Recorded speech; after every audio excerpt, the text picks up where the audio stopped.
Hi, so in this video I'm going to talk to you about making these kind of nested or welded scribble type shapes. Now the beauty of having a ScanNCut is that we've got the inbuilt scanner. So these kind of scribbly type shapes are all quite popular at the moment. If you want the true hand designed shape, the easiest way to do this would be to get yourself a black or a coloured Sharpie marker and just draw your overlapped shapes onto white paper, scan it through the ScanNCut using ScanNCut data, and then save your design. If you want the same kind of design but with cleaner lines, and by that I mean round the edges here rather than a hand drawn, then the simplest way to do it is in ScanNCut Canvas. Here are 3 designs that I've made. I'm just going to pull in a picture to show you of the shapes once they've been cut in card, and then I'm going to quickly show you how to do them in ScanNCut Canvas. So, new project.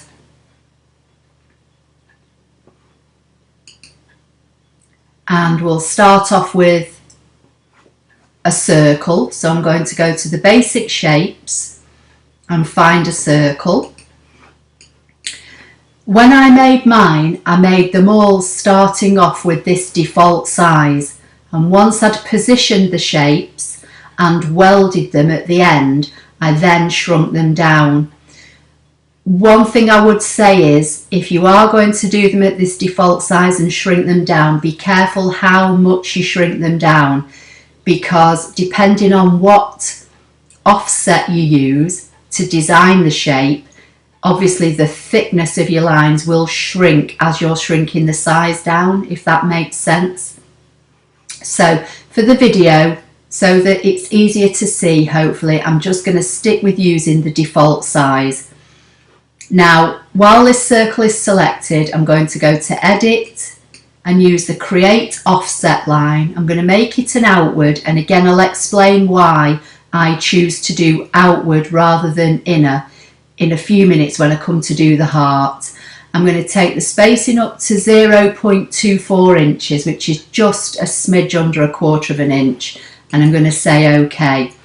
And because we've done an outset, if I just click anywhere on the page to deselect and then click in the middle of this circle here, you'll see that it's the outside circle that's been selected. That means that's on top. Even though I clicked in the middle here, it's the outside circle that's on top. So to make the next part of the process work, you need to right click and send that to the back, because you need to have the smaller circle on top. Now again, I've clicked in the middle here and you can see it's selected the middle one now, so that means the smaller section is on top.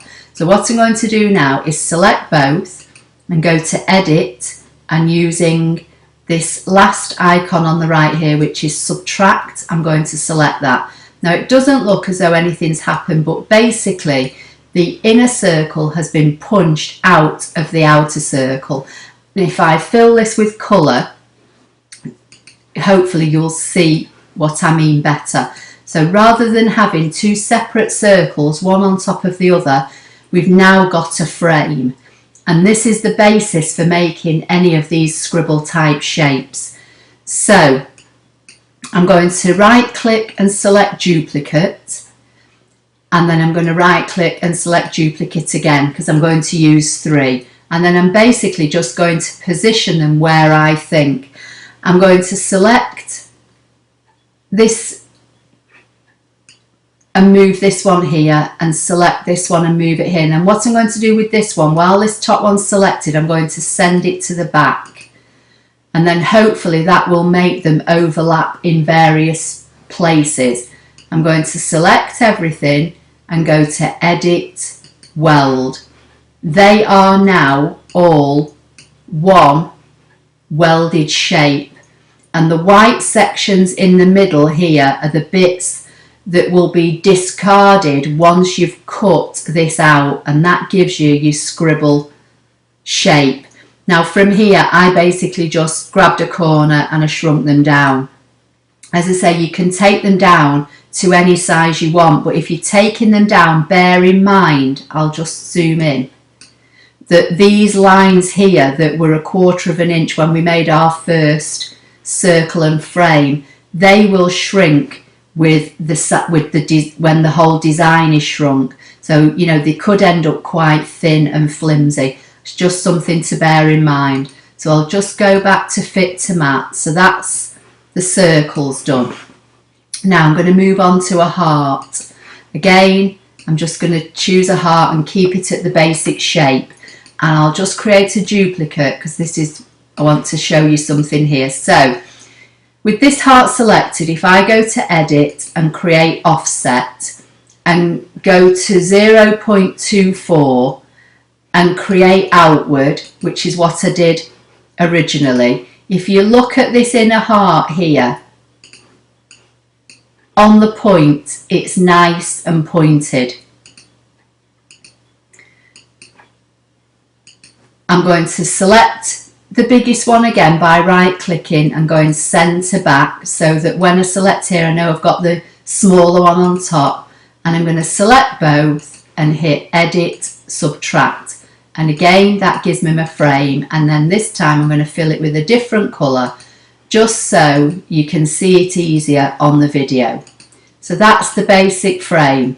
Now if I just come back to the heart and go back to edit and offset and change it to 0.24 and do inward this time and say OK, if I zoom in here now, you'll see how that's gone to a curve.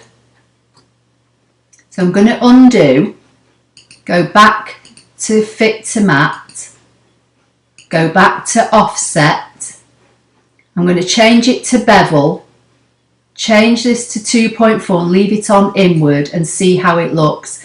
Now you can see it's changed the shape altogether, and this is why I tend to create my shape and do an offset, because depending on the size of your shape that you start off with, when you do an inward offset, if you like, if that makes sense, it can affect the inner shape. So here's our heart made by creating an offset of 0.24. Going to create a duplicate and lay that on top. And I'm going to right click and create another duplicate, and I'm going to rotate this one slightly.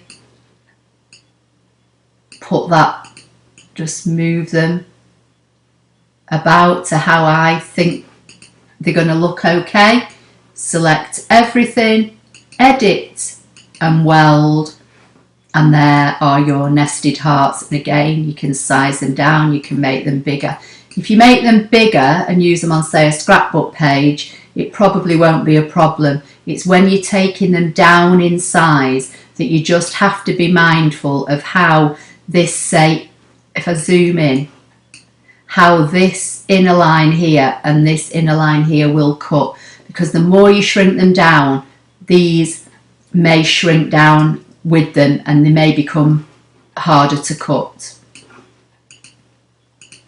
So that's how you make your scribbled shapes. And if I just bring the picture in again of the ones that I cut to show you, you can see what they look like. And again, you can make these with any shape you like. So you might want to try the oval.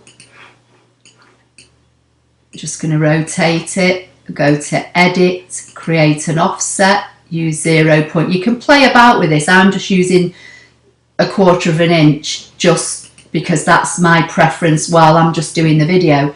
Create an offset, say OK, send the large one to the back, select both, edit, subtract to make your frame, and then you can just either right click and create a duplicate, or you can hold the Alt key down on your keyboard, and while you're holding down rotate, which will bring you up another one.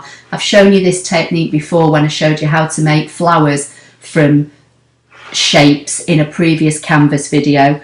So hold the Alt key down, drag another one out, That gives you 3. Then you can select one and duplicate it, manipulate it, make it smaller, position that one.